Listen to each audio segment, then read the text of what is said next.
Sa pagbabalik Maynila kanina ni incoming Vice President Leni Robredo, muli niyang tiniyak na buo ang kanyang suporta kay incoming President Rodrigo Duterte. Narito po ang ilang bahagi ng aking naging panayam kanina sa ating magiging bagong pangalawang Pangulo.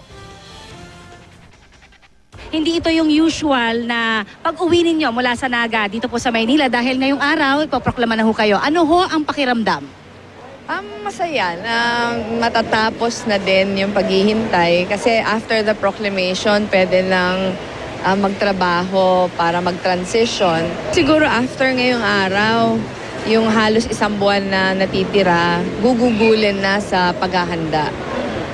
Siguro pag-aaralan kung ano yung status ng opisinang papasukin, kung meron mga pagbabagong gagawin, yun na siguro yung asikaso. Sabi po kasi ni incoming President Duterte, hindi ho siya dadalo mamaya sa proklamasyon. So, will it make any difference kung halimbawa nandun ho siya, sa pakiramdam nyo at kung hindi nga ho siya makakadalo?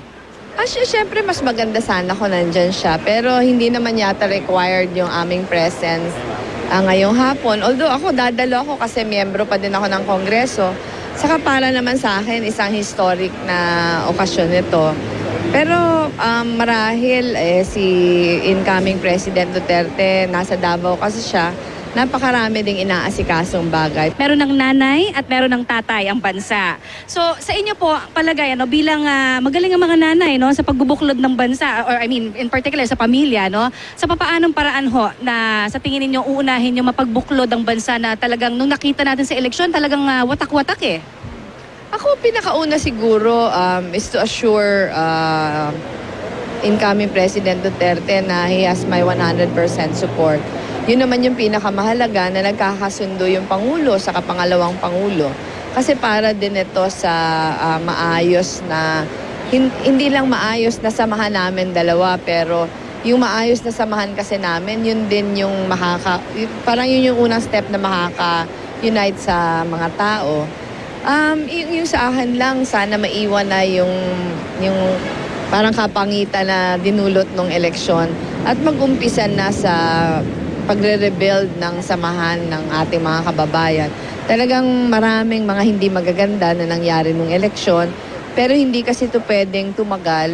Dahil pag tumagal to, yung apektado yung buong bansa. Reaction nyo lang dahil lang nabanggit po ni incoming President Duterte na wala daw po siya sa isip niya kung anong posisyon ang ibibigay niya sa inyo. Reaction lang po doon. Ako naiintindihan natin kasi prerogative niya naman kung sino yung i-appoint niyang miyembro ng gabinete. Ako kahit sinong presidente, syempre i-appoint niya yung buo yung kanyang tiwala. Sabi nga ho ng inyong katunggalin na malapit na talagang hindi man niya pipigilan ng inyong proclamation later ay babalakin niya talaga na magkaroon ng protesta naman yung ito sa inyong pong pagkapanalo.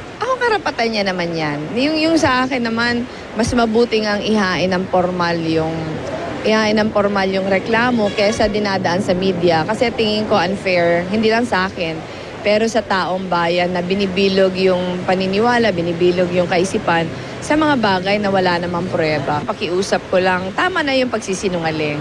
Tama na yung mind conditioning kasi naaapektuhan yung lahat. Sana mag-move on na tayo. Ako naman gustong-gusto ko na mabigyan din ako ng pagkakataon na i-prove na yung lahat na paratang nila hindi totoo.